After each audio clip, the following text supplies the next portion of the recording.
Welcome to Board Game Binge, the place where we bring you bite-sized, bingeable board game content from across the industry.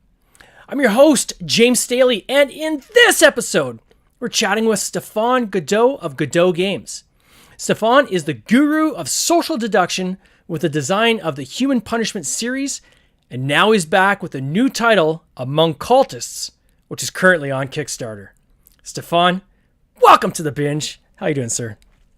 Thank you so much for letting me here again today. So, it's been a while, and these were some crazy years with COVID and all the crazy things, but I'm pretty happy to be here. It is awesome to have you back. For those who don't know you, if they go back to episode 66, you were last on this podcast more than a year and I think a half ago. We had a great time then. We talked about your last campaign. I'm excited to talk about this one. For people who don't know you or you in this industry, because you're obviously on the other side of the pond, can you give us just kind of a quick recap of yourself, how you got into the industry and Godot Games? Yeah, sure. So I'm Stefan Godot. I'm from Germany.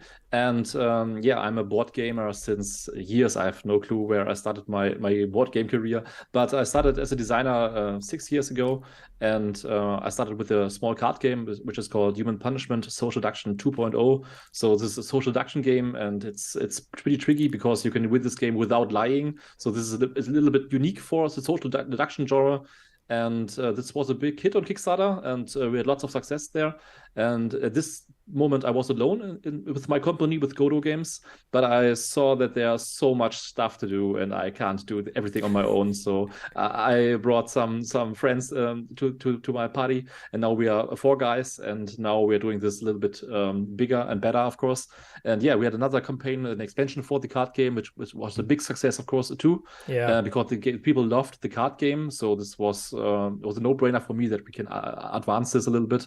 And afterwards we tried to build more. We tried to create more world building for us, because I'm a big fan of world building. I love it if you have lots of games and lots of stuff in the same world with characters from this location and all the things you can do about it. So we tried to bring a little bit more theme here. So we created Human Punishment: The Beginning, which is the pre-story of the other card game, of course. Because in this game you could play the beginning of the story, it's the name, and afterwards you can play the card game, which is the outcome of the beginning. So the beginning has lots of outcomes in the game. So maybe the machines, the evil players can win the game, or the good players. But maybe the machines don't win the revolution, the fight. There is no machine revolution in the next card game, so maybe there are no machines in the next game, and so there are lots of outcomes, and everything can change. So this was a pretty exciting experience for us. But of course, the beginning was, for the timing, not the best moment in our life, because there was COVID and there were the container shipping prices, which killed us nearly. So but in the end, we are still alive. We are still standing, and now we are back with another social deduction game. So you could say this is it's our genre, because I'm pretty sure this is the one genre where you can do lots of new things into it. Because if I'm looking to a deck builder or something like that, there's so much stuff, and I think I don't need another deck builder in my life. But I think in social deduction, there's lots of potential for new ideas and for new inspiration. So we are still here, and our next project, of course, brings a new step to it. But it's not a social deduction 2.0. Maybe it's the 3.0. I have no clue, but I think there are some new twists, of course. With your prior games, Human Punishment, I think that's a really cool concept, how you can have one game kind of bleed into the next game, right? And impact the next game's setup. When you did those campaigns, which again, congratulations, those campaigns did very, very well, right? So did you find that you were able to carry over the same backers, or did you find that with each campaign, the new backers would go back and also pick up the original game as well? Or, how does those percentages work, where you had what percentage of people that are playing that are playing all 3 versus any one of those individually?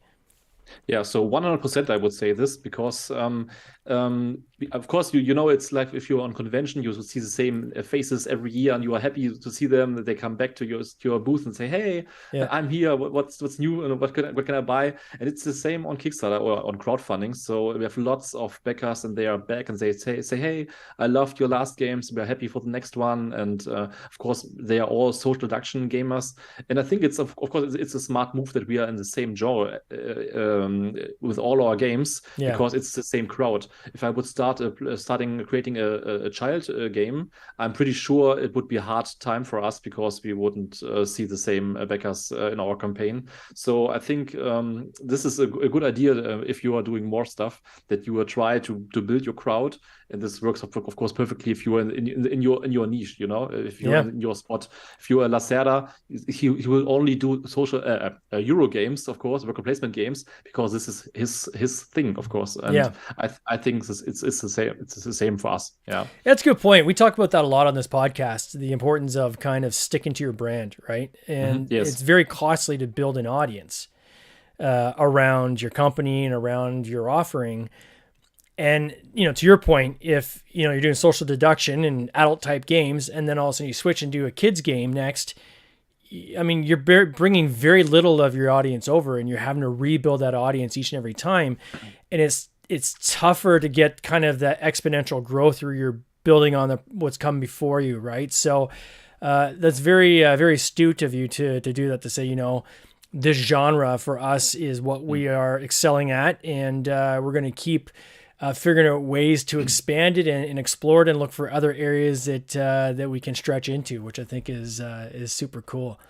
During COVID, so you mentioned COVID almost killed you, and I'm thinking back to the timing of that campaign.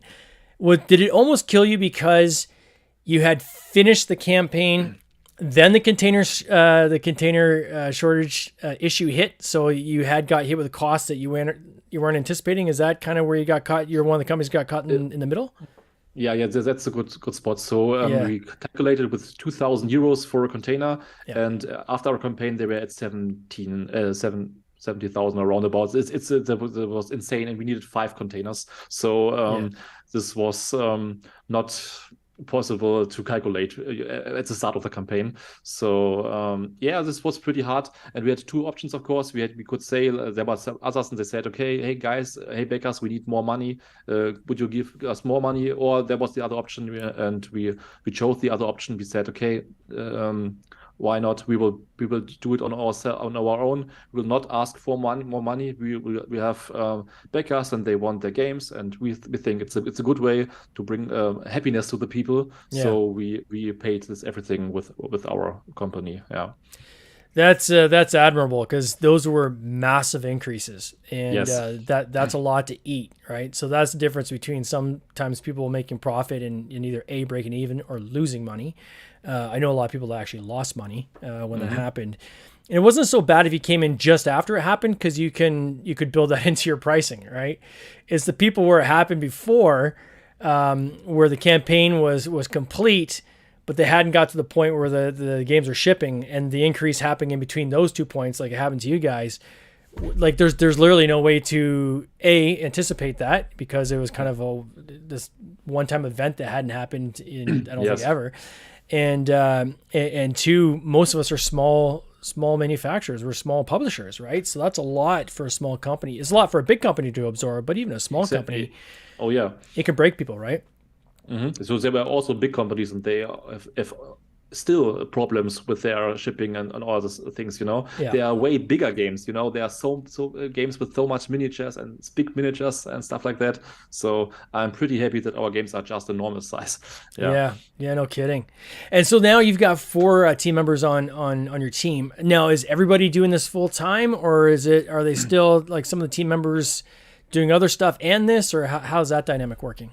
So we are all part-time here in Godot Games. So we are still having all our full-time jobs. We all have children and houses to pay, you know, and all the stuff. But we're doing this with passion. So you know, it's a little bit like Batman. We're working at night, and we have meetings at night, and doing all the stuff. And but we love what we are doing. You know, if we are at conventions, this is the best time of the year. So the people are at your booth, and they're happy. You hear them screaming. You know, it's a social deduction games for us. So they scream at your booth, and this is the best.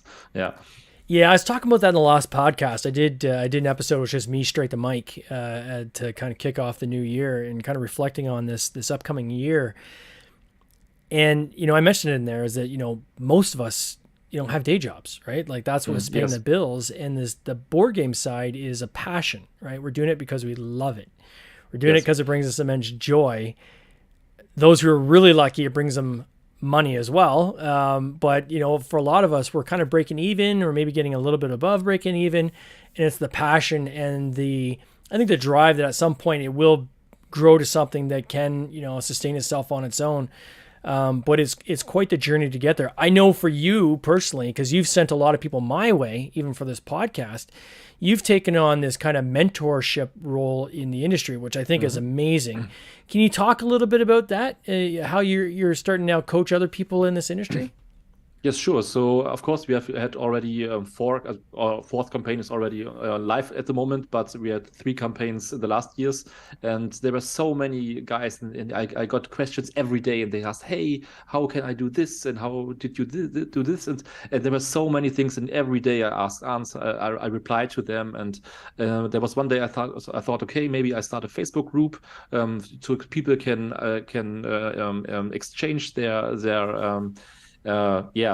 questions and all the things, and so maybe they don't ask me, they can ask another person in the group. So this was a good idea in my opinion, and they are at the moment they are just I think 500 members in the group, and it's just a German group, so this is insane. They are all designers, and they all wanted to do board game stuff, and but the questions didn't stop. They still ask me every day, and so I thought, okay, I will try it. So now I'm a mentor for little small companies like us maybe, and I help them with all the stuff you need to build a Kickstarter. And most of the people think they can just launch the game and it's easy. You're just waiting for the backers. They will come into this campaign, but it's not the truth. Of course, you must doing 90% of, or maybe more of the stuff you will prepare and you will do is before your campaign. And people don't know this, of course, and people doing lots of mistakes, and you can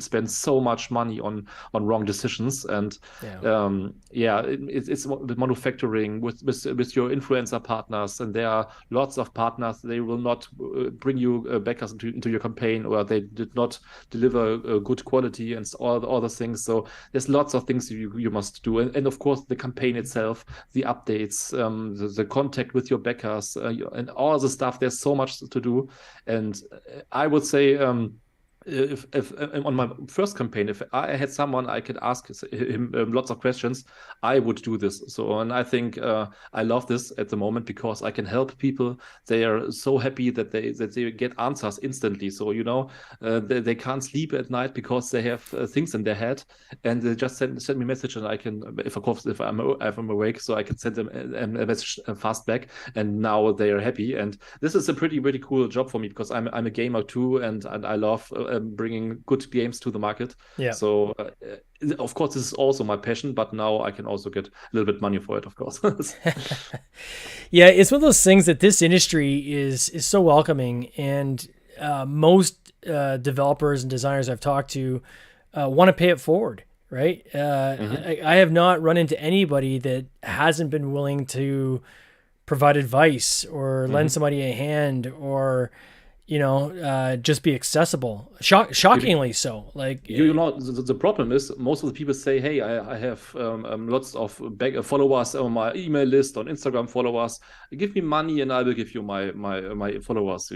But this doesn't work in the end. If your campaign isn't on point, if your pledges are not on point, and if you are not on point, and your speech, everything, if this is not the language the gamers will talk, they will not understand you. They will not back your game. Maybe you have a good influencer, and they will push the backers to you, but they will not go into your campaign because your campaign is the moment where the people stop to support you. So that's a good point. You will get flooded with requests as soon as you launch your campaign. People start emailing you, "Hey, I've got this list of 2,000 super backers, and for X number of dollars, I will reach out to them and it never works. Like all that is just you're just throwing money away, and you got to do the legwork. Unfortunately, that's the hard part, right? Is doing the legwork up front to build that audience, and build that audience way before you're ready to launch. Yes. And if you don't, then just set your expectations really, really low as to what you're going to deliver, right? Otherwise, you're going to disappoint yourself. So with Among Cultists, how did you come up with this idea? Like, where did this kind of stem from, the idea for this particular game? Yeah, this is really exciting because, our last game was the beginning, and with COVID and all the stuff, there was lockdown, and the people were at their houses, and they were outside with friends and all the things. And all the people tried to start, they started to playing Among Us. It's, it's a video game, it's a social deduction video game, and it's a social game. You can socialize at home with 10 friends. It's the best game of this last 2 years, you could say, because people had something to tell and to lie, and it's like you're going outside and have fun with your friends, maybe with a little bit backstabbing, of course. And and it was the perfect game for this moment. And lots of people on Reddit had the idea they wanted a board game about Among Us, so they printed out the maps and the characters and all the things, but they had no clue how they could do it. And I've read all the things. I'm a big reader, but I'm not not writing or something like that on Reddit. But it was exciting, and the people don't get the mechanics to bring Among Us into a board game, because if we have an account and I kill you, all players will see that you're dead. Or if I can do it secretly, that you are dead, that that I'm an evil guy, you can't not talk or not tell the others that I'm not the evil one. This is not possible, right? So this mechanic was the breaking point where no one could go further. But of course, I'm doing lots of social deduction stuff in my head. So I had my ideas, and I thought, okay, maybe I have an idea here, and I had it in my mind, but I was in the beginning in this moment. But after my design work for the beginning, I started with the Among Us board game, you could say, and this worked pretty fine. We played this with I think around about 200 games on Tabletop Simulator. So meeting with 7 friends was not the best part in the last years. So it was a very good option to play this game online, and it's worked pretty well.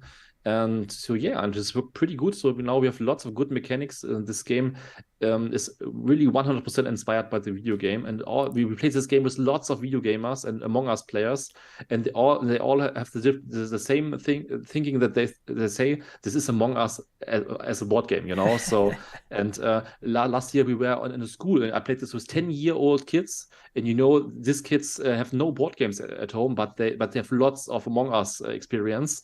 And I showed them the rules, 10 minutes, and they played this game completely alone. They screamed, and they were 10 years old, and they had the same discussions we had as adults, And this is insane. So they are just so small, but they have the same lies and the same feelings and the same discussions. This is absolutely great. So Oh, super cool. Let me first congratulate you that you've hit, it looks like, I'm going to put this in Canadian dollars, it's the only way I can see it, $136,000 on a goal of $27,000, 1,355 backers. That's like in a day. Yeah, that was nice. So congrats, man. That is huge. Thanks. Right? And if that's indication of day one, oh baby, this thing is going to just fly by the time you get to the end of this campaign. I'm sure you guys are going to be doing cartwheels with where this lands. So I think that's a testament to the work you guys have put into building this audience to begin with, and obviously the kind of the subject matter and the quality of this type of a game. Can you walk us through the gist of how to play this game? I am showing overlays for anybody who's watching this on the replay, but we'll try to use as descriptive language as possible. But can you kind of walk us through the essence of how to play Among Cultists? It's super easy. So it's for 4 to 8 players. It's language independent, so there's nothing to read. It's pretty easy. We have the rules in 8 languages, so there's nearly nothing to stop you to play the game. Of course. And yeah, you're playing with 4 to 8 players. If you're with 4 to 6 players, you have one evil player at the table, so one cultist. And if you're playing with 7 or 8 players, then there are 2 cultists, so 2 evil players.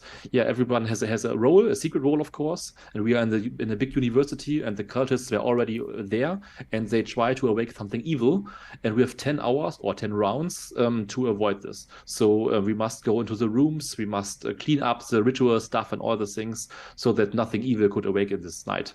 But of course, the problem here is cultists are among us, so they try to sabotage us, of course. So we try to get points in the rooms because we need some points until round 10, so we could win the game.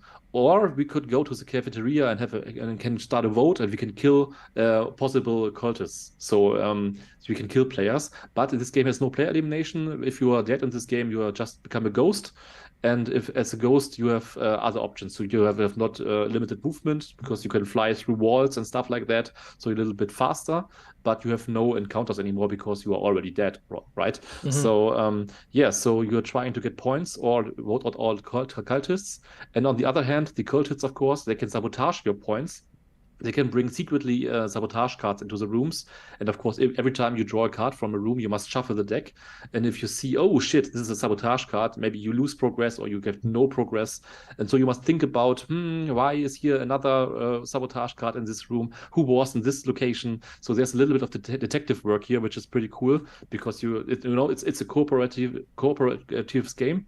And but of course, not all people will know the truth. Some people will tell their truth. Some people will lie. Some people will forget things and all the things, and everything mixed up is the perfect way for good social deduction stuff. So we call this game a social deduction thriller because this feels like you are in the Knives Out movie. So you are in this old big mansion, and there are also big shadows, and you want to be alone because everyone could be a killer.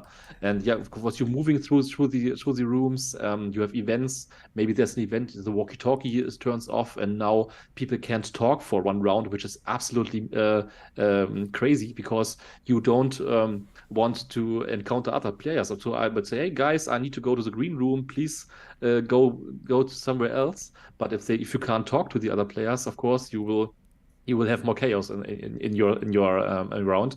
And there are lots of other things. Maybe there are secret doors which can open, and now are rooms connected. They are normally not connected, of course. One is on the left side, one is on the right side. Okay. With a secret door, now they are connected. And if they are both is a player, now they have an encounter. They feel safe, but they are not safe anymore. And of course, an encounter is important. If you have an encounter, you put one card secretly to the pulse deck of the other player. So this player will not know if this player is getting killed at this moment or if his character is still alive, because the evil players can kill. And yeah, of course, you can check other players, you can check their pulse deck, and now you can see, oh, this person is dead. Now comes a ghost, of course. Yeah. And now you can discuss who could be the killer, of course. But of course, if you are a bad guy and you check another player and you see, oh, he's dead, I can lie about it because if I see a dead person in Among Us, I don't need to push the alarm button. I can ignore the situation, so I can say, "Hey, he's alive. Don't worry." You put the cards back, and you play your game. So you can bring an alibi for your friend, for your cultist partner, and stuff like that. So there's lots of betrayal at the table. Yeah, That's cool. I think this idea of people not even knowing if they're dead, right? Because that card is hidden until it's kind of revealed, and it's revealed to one person only at a time. It's a neat mechanic to keep people in the game, right? Because there's nothing. That's the one thing I don't like about some of these social deduction games is that once you're out, right? And then you kind of sit around, and then people get nervous of table talking from the dead people. Then you always say, "Hey, dead people don't talk," right? But this is not important for us because you don't know who killed you, so you can talk about everything, which is nice. And you can say, "Hey, I had an encounter with this one and this one, so maybe one of them must be the killer," right? And of course, it's like in the Sixth Sense movie a little bit. So because you are dead, but you don't know you are dead. Ghosts do their stuff because they think they are alive. They're spooky in the house because they think everything is fine until someone came and checked the pulse, and then things get Crazy. It sounds super awesome. To turn a social deduction to a board game, I think is just cool. You have this Down into the Abyss expansion. So what is that? Is that something that people can get now as part of their pledge, or is that something that's coming later, or how's that work? It's already in the campaign, of course. So, the host reduction needs more. I already told you this. Yeah. So, and I think this game brings the dungeon crawler aspect. So you have rooms, you have ways to explore. You can do your own action. Do I want to check another player? Do I want to do something in this room? Do I want to use the camera in the security room to check something different or something like that? You can do things on your own. You have your own turn, your own decisions. There's no alpha player at the table because you doing your stuff. And with the expansions, there are two of them. You have other options because there are other maps. So there's another map where you are in a cave or in a mine. Mm-hmm. So and there's a revolving door. So there's no there is always one way blocked every turn, and this of course this moves, so every turn is another way blocked, so you must think a little bit for your next round and all the things, because maybe your next turn this way is blocked, or there are also elevators, but you need of course you need power. If there's no power, the elevator doesn't work, so this could also kill your way or your route which you need to go. And there's another map, we have another map with 5 islands, which is also pretty great because there are boats. You can use boats to travel from one spot to another, and you can drive with 2 players with the boat. But the problem here, of course, if you are driving with 2 players, of course you have an encounter, right? Mm-hmm. Maybe you don't want to bring something into your boat, but if you're driving alone with your boat, this person will not can go this way because the boat is not available for this person anymore, so there are other things that can happen. Of course, they can tentacles, they can reach out of the water, and they can block ways and stuff like that. So every map feels different, and I think because this adds a little bit more of the dungeon crawler, this is absolutely perfect that you can change the location, and I love this. Yeah. Super cool. And the main board is modular. I think I mentioned that too, right? So depending on the player count, you can kind of click in the board based on exactly how it's set up, right? So there are 6 parts, and we need 3 setups depending on the player count. So this is not possible, but just a normal board. So so we decided that we have 6 parts, and we can switch them if you need them. Yeah, and then there's this customization kit, which is an add-on you can get, which I thought was cool too. That caught me right where you can put your own pictures, so you can create your own characters into the book, so people can actually be part of the story too, which is kind of cool. And then another thing I saw on your page, which I'm always looking for ideas, right? So being a publisher myself, I'm always looking for what can I grab? What can I borrow from someone else's campaign? And this whole idea of language independence. Mm-hmm.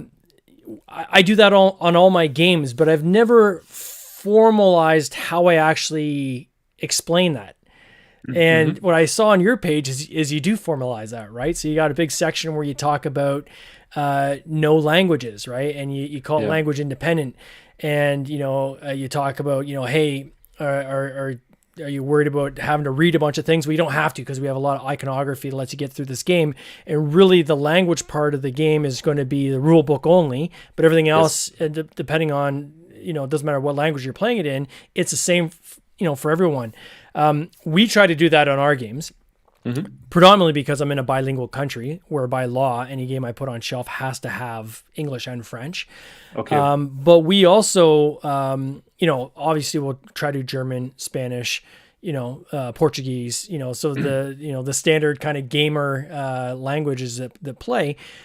And it's very onerous to keep changing different versions of all your components, right? So if you can create your game where everything is unilingual, for lack of a better word, and you're only changing the instruction book, that's much easier to handle from a manufacturing standpoint and even a distribution standpoint, right?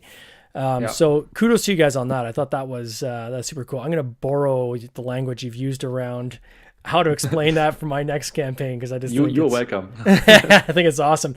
What's next for you guys? So obviously social deduction is your genre. Are you working on another social deduction game? Is there a 2.0 coming of this world that you've built out, or kind of what's the plans for Godot games? It was so much fun to bring these maps into this game, Yeah. and I really hope this is just season one. So, in my opinion, there are so many things you could do if you bring a dungeon crawler into a social deduction drawer. So maybe in the next map you are in the jungle with bridges and tigers and wild animals, Oh, that'd be which cool. could affect the game. Or maybe you are in with the pyramids or something like that, with secret ways and something, and all the things. There's so much potential for new maps, and of course, there's Space also station. Do a space station. yes. Area 51, who knows, Yeah, So yeah. there's so much potential for new maps and new mechanics. It's just small mechanics, but they bring lots of variety for the game. And everything, of course, is connected in this game. Maybe you could play the roles from the core game, but you lose the expansion from this one, and you will lose another module from this expansion. Everything is connected in this game, so you have nothing which will not work together. So I think I really would love to add more stuff to this game, and because I'm absolutely 100% sure this is our best game so far. The feedback is absolutely insane. We have lots of let's plays online on YouTube, and the people they are freaking out and they're screaming, and it's perfect. So I'm pretty sure this game will be a big hit, and so I would love to see season 2 here. Yeah. Yeah, it looks awesome. And congrats on that to you and your team. I want to wish you all the best on this campaign. I know it's going to crush it. It's already crushing it, and you're only in one day. I'll be watching this to see where it lands.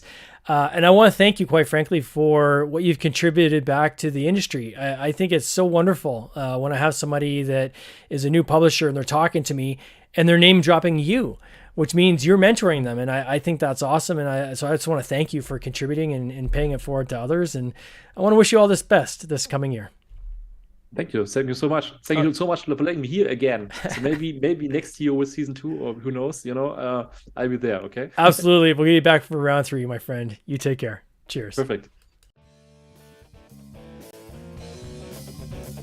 This has been an episode of the Board Game Binge podcast, hosted by James Staley, produced by James Staley and Mike Bruner, with original music by Nick Smith. If you would like to watch these interviews live, simply subscribe to our YouTube channel, Board Game Binge, and you'll get access to live interviews, giveaways, and interesting board game content from across the industry.